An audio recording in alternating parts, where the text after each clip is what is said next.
Saya Irwan Hidayat, SPD NTD, calon guru penggerak angkatan 10 dari SMA Negeri 1 Timur Tengah. Kali ini saya akan melakukan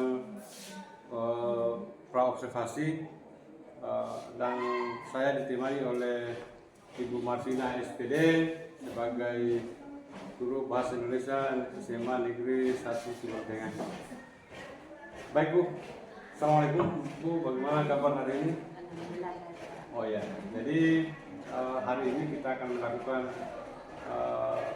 percakapan, diskusi, praobservasi. Jadi praobservasi ini adalah tujuannya untuk mengetahui kesiapan belajar, untuk mengetahui kesiapan ibu sebelum nanti akan melakukan observasi di dalam kelas, supervisi dalam kelas. Jadi tujuannya itu adalah untuk mengetahui kesiapan ibu, ya, mengetahui kesiapan ibu sebelum kita melakukan supervisi di dalam kelas. Oke, ini ada beberapa pertanyaan Bu yang ingin saya sampaikan terkait dengan praobservasi ini. Pertanyaan saya pertama adalah kira-kira apa tujuan yang ingin dicapai ibu guru ketika kita melakukan supervisi dalam kelas? Berdasarkan rencana pembelajaran yang dituliskan ada 3 Pak. Ya. 1. Peserta didik mampu menguraikan taat terhadap struktur teks laporan hasil observasi berupa buku pengetahuan yang dibaca atau diperdengarkan dengan cermat. 2. Peserta didik mampu menelaah kalimat, paragraf, dan kalimat observasi yang berupa buku pengetahuan yang dibaca atau diperdengarkan dengan cermat. 3. Peserta didik menulis rangkuman laporan teks observasi dengan memperhatikan pilihan kata, kelengkapan struktur, dan kaidah penggunaan kata, kalimat, tanda baca dengan tepat. Ya. Selanjutnya untuk pertanyaan kedua, kira-kira area pengembangan apa yang akan dicapai, yang Ibu capai terkait dengan observasi yang akan dilakukan di dalam kelas? Baik, area pengembangan mungkin saya menggunakan dengan 2 pengembangan, yaitu pengetahuan dan keterampilan. Untuk pengetahuan itu para siswa menguraikan hasil telaah terhadap struktur laporan teks hasil observasi.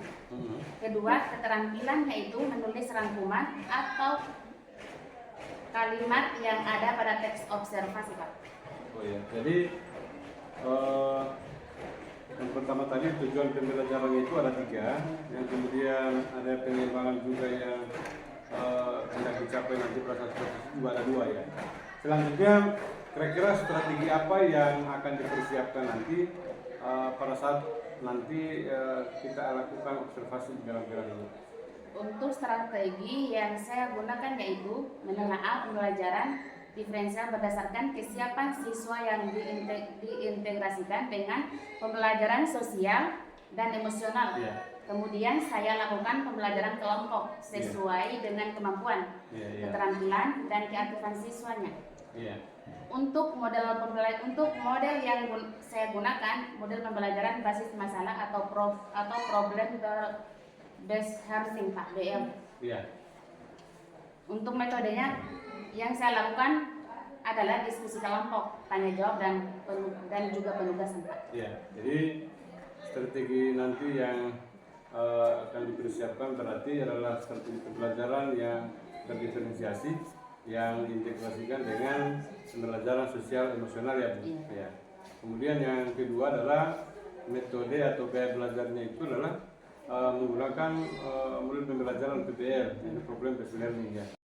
Selanjutnya pertanyaan terakhir Bu, kira-kira kegiatan apa nanti yang akan Ibu lakukan, kemudian pada saat observasi ini, pelaksanaan ini hari apa, kemudian kelas berapa, dan jam berapa supaya nanti jadi persiapan Ibu nanti pada saat dilakukan supervisi dalam kelas?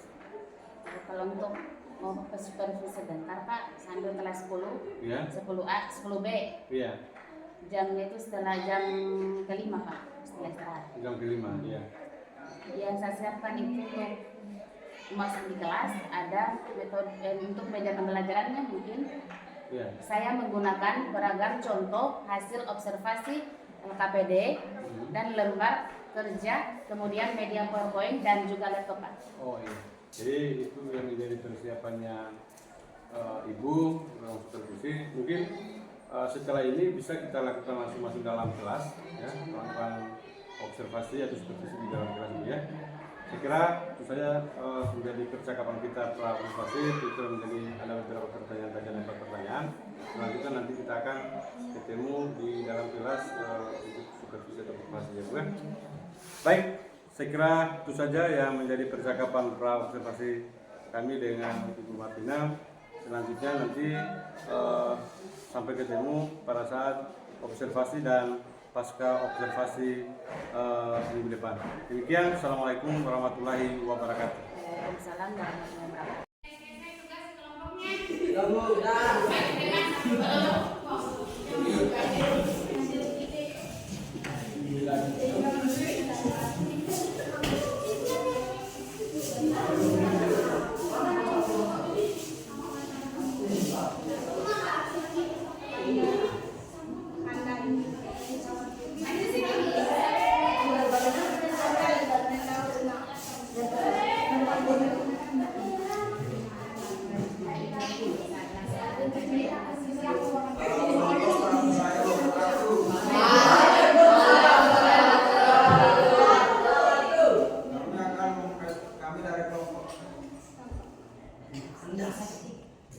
Kelompok kita akan mempresentasikan hasil kerja kelompok kita, dan yang akan dibaca Roman Nugroho.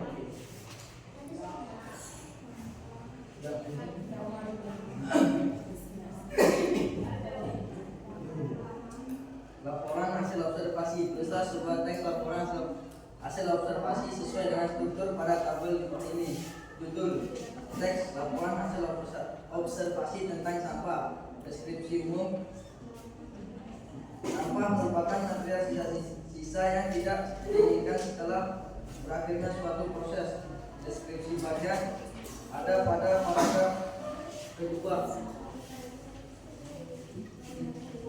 Sampah dapat dibedakan berdasarkan sifat dan bentuknya.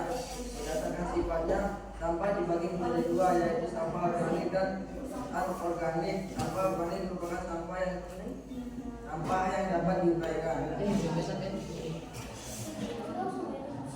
Deskripsi manfaat: sampah juga dapat bermanfaat sebagai daur ulang atau juga dapat diproses sesuai sifat gunanya. Kesimpulan ada paragraf terakhir. Sampah manusia dapat menimbulkan dampak negatif bagi kesehatan manusia. Hal ini dikarenakan sampah dapat sebagai sarana penyebaran penyakit yang disebabkan oleh virus dan bakteri. Sekian, terima kasih dari kelompok 3. Apakah kalian semua ada yang bertanya? Sekian dan terima kasih.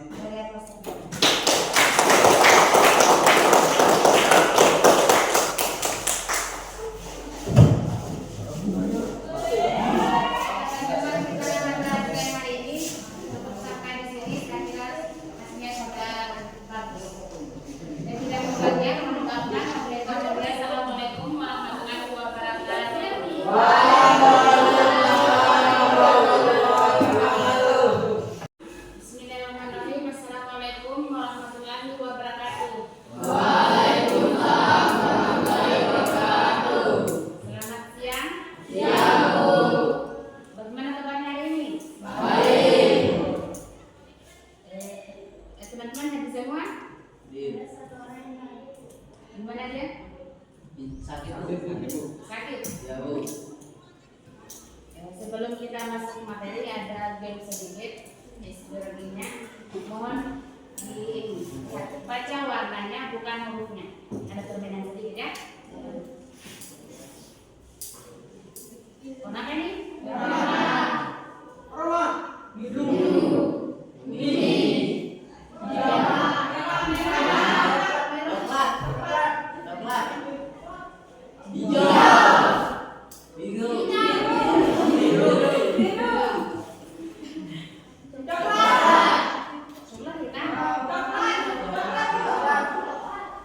Bingung.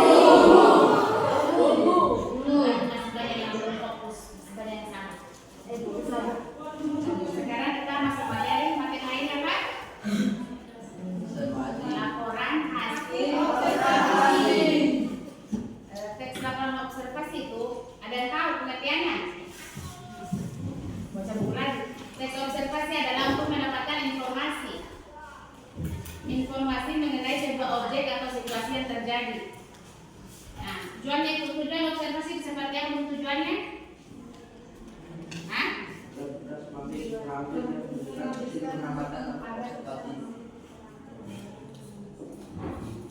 Nah, sebelumnya sudah pernah ada untuk tugas struktur laporan hasil observasi sudah pernah? Ada teks kayak kalau apa ini struktur dalam hasil observasi itu ada berapa? Tiga. Tekan apa? Pernyataan umum, deskripsi bagian, dan deskripsi manfaat. Nah, untuk pernyataan umumnya itu apa aja? Bagi siapa? Di mana dia ini apa? Dia adanya itu misalnya ada di peraturan federal, pembukaan atau apa bukan? Peraturan pertama. Kalau untuk apa lagi? Oh, yang kedua tadi apa? Deskripsi bagian dan deskripsi manfaat. Untuk deskripsi bagian itu juga dia bagaimana penjelasannya sebenarnya? Mengandung isinya atau apanya? Pembahasannya toh? Nah, kalau untuk deskripsi manfaatnya? Untuk terisi fungsi atau manfaat setiap objek yang diamati dalam kehidupan. Bisa? Hah? Nah, di sini ada tugas untuk tes jalur pelajaran tugas ini. Kira-kira bisa dipahami atau tidak? Bisa. Di sini sampai tugas kelompok.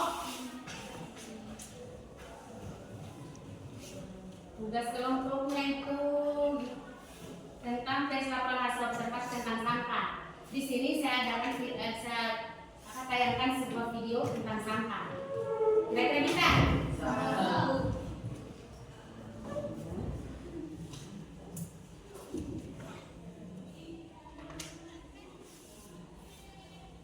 Ini tentukan struktur laporan hasil observasinya.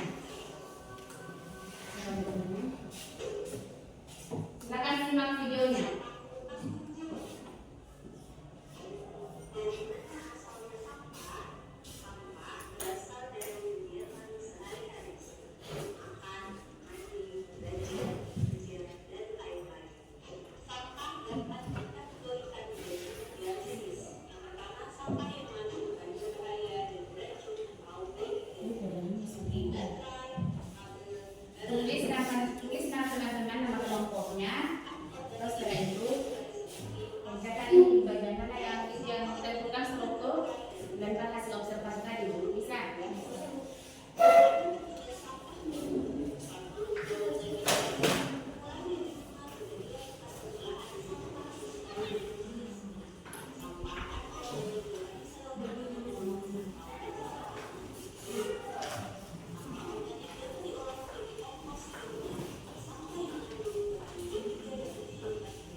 Sudah, jadi itu macam-macam itu ada dua macam ya sampah.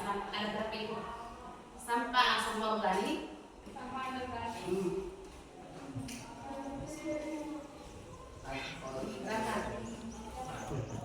Coba baca teksnya. Teks. Sampah merupakan Tidak maksudku, setelah itu baca baru ini aku lanjutkan bukan strukturnya itu. ya Bu, nanti kita baca betul nanti. Iya.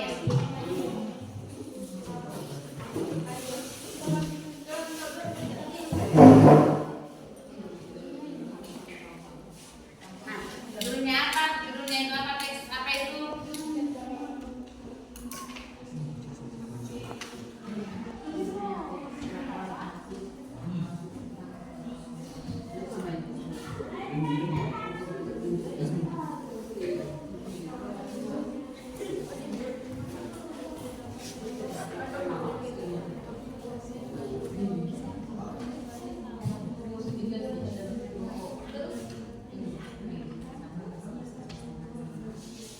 Bisa tak?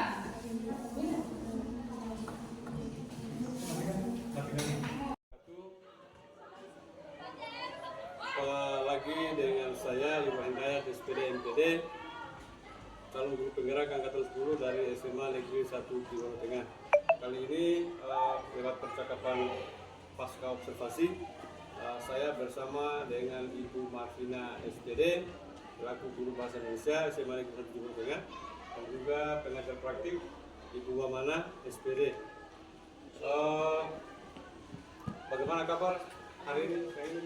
Ya, alhamdulillah baik ya.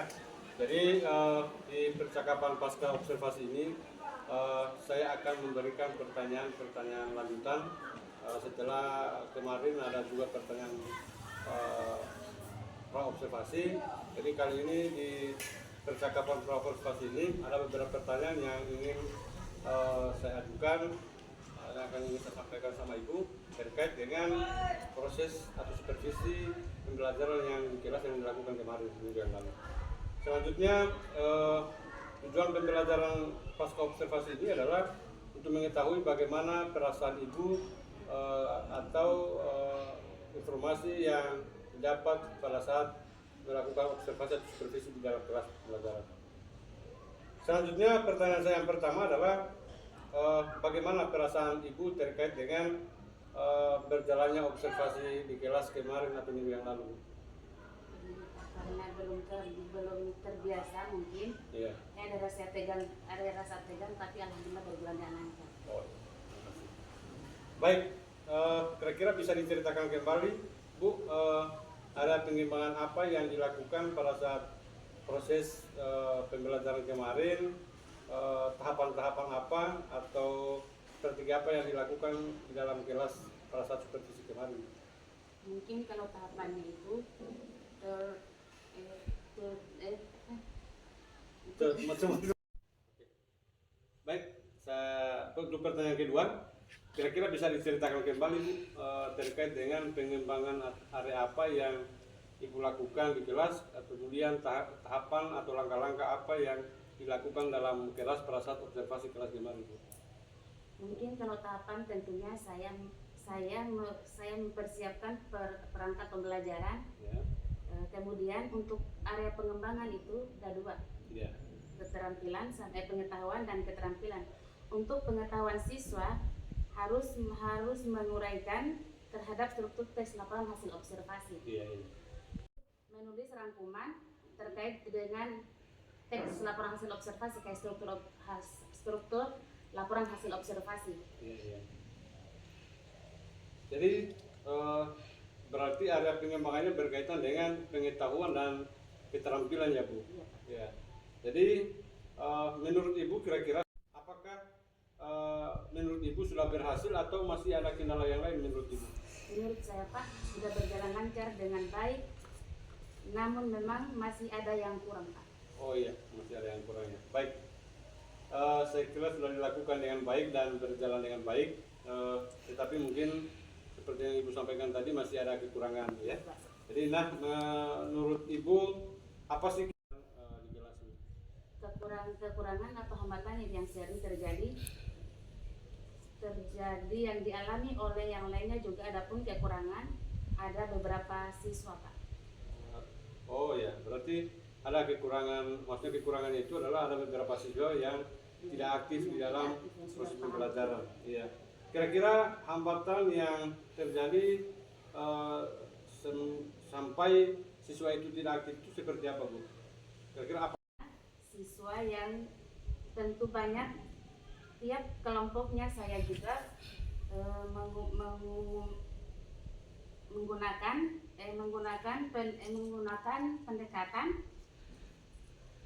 pendekatan gaya belajarnya. Ada yang gaya belajarnya, ada gaya belajarnya visual, audiovisual dan kinestik, sehingga anak akan merasa lebih nyaman dan disesuaikan dengan kenyamanan anak terlebih. Pertanyaan pada anak tersebut agar disesuaikan dengan kegiatan dalam kelas. Ya, ya. Baik, jadi itu rencana yang Ibu lakukan nanti ke depan. Mudah-mudahan proses penggunaan gaya belajar atau metode belajar itu juga mungkin harus disesuaikan dengan kebutuhan siswa. Selanjutnya juga yang terakhir adalah terkait dengan proses pembelajaran diferensiasi itu harus yang diintegrasikan dengan pembelajaran sosial emosional. Mungkin kira-kira begitu ya Bu. Kira-kira menurut Ibu yang menjadi hambatan atau kendala itu selain ketidakaktifan di dalam kelas itu, kira-kira ada hambatan yang lain atau bagaimana Bu? Ya. Jadi pertanyaan selanjutnya yang terakhir Bu, kira-kira hambatan yang lain atau kendala yang dihadapi selain ketidakaktifan siswa dalam diskusi kelompok itu, kira-kira ada hambatan yang lain atau bagaimana?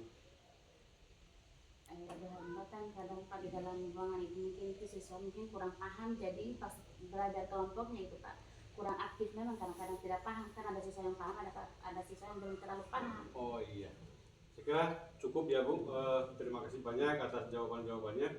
Mudah-mudahan apa yang direncanakan ke depan itu mudah-mudahan secepatnya direalisasikan.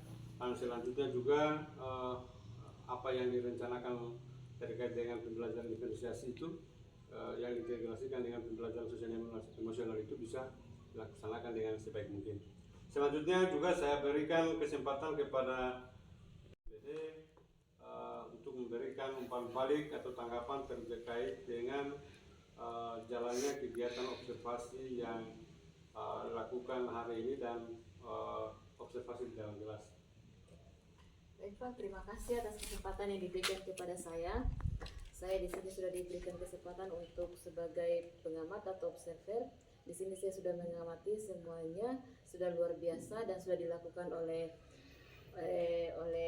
Ibu. Pelaksanaannya itu sudah ditanyakan dan sudah menjawab. Area pengembangannya itu ada pengembangan keterampilan dan pengetahuan. Itu luar biasa sekali ya Ibu, bagus sekali. Kemudian tadi sudah juga ditanyakan tentang identifikasinya, sudah dijelaskan juga. Kemudian hambatan-hambatannya sudah dijelaskan juga, bahwa dalam pembelajaran di kelas itu hambatannya selain misalnya gaya belajarnya, kemudian juga anak-anak itu tidak paham, ada yang paham, ada yang tidak. Kemudian setelah itu saya juga tadi menyimak bahwa di dalam pengembangan kali ini untuk supervisi dalam kelas ini, Ibu juga sudah menjelaskan bagaimana langkah-langkah yang harus dilakukan agar suatu mungkin itu saja Pak untuk proses pengamatan yang saya amati untuk hari ini. Atas kesempatannya saya ucapkan terima kasih. Assalamualaikum warahmatullahi wabarakatuh. Ya, waalaikumsalam warahmatullahi wabarakatuh.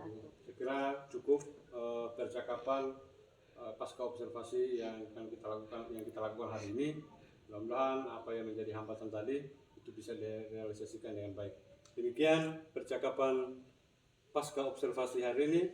Assalamualaikum warahmatullahi wabarakatuh. Waalaikumsalam warahmatullahi wabarakatuh.